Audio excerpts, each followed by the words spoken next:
Now the springs of the deep and the floodgates of the heavens had been closed, and the rain had stopped falling from the sky. The water receded steadily from the earth. At the end of the 150 days, the water had gone down, and on the 70th day of the 7th month, the ark came to rest on the mountains of Ararat. So the water is receding as God remembered him. And I mention this again because this was really freeing for me when I saw this.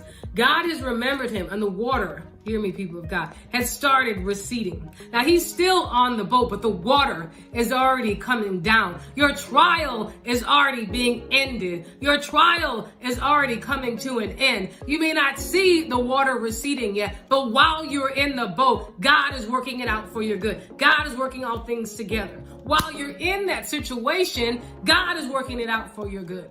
So stay focused on him. Keep your eyes on him. Keep your mind stayed on him. He's going to keep you in perfect peace. Verse 5. The waters continued to recede until the 10th month, and on the first day of the 10th month, the tops of the mountains became visible. Now the mountains are visible. But Noah, he's still in the boat with his family. He's still in the boat.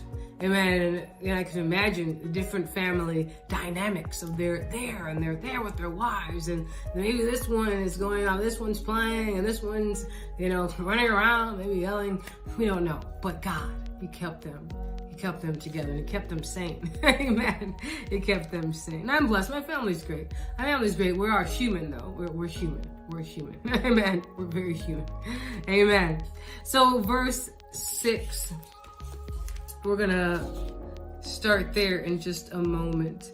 I want to talk to us first about some things that we want to do while we're on this boat. So we're preparing. His Kairos time has come, but God remembered him. We're going to talk about Kairos in just a second here, what that is, because I mentioned it a few times.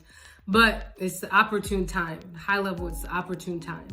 And I'll talk a little bit more in depth about it later, but it's the opportune time that came when God remembered him. That opened up his Kairos time. God remembered him because he was taking action to get him off that boat. But it was a process. Somebody say it's a process. But God had already committed to getting him off that boat before he got on that boat. Your promise is already committed to by God when the trial came to test you, to prepare you for getting off the boat. Amen. Your victory was already promised to you as you walked it out with God. Amen. He was going to get off the boat because he was listening to God. He was obeying what God was saying. Amen. And God is faithful. God is faithful. God is faithful.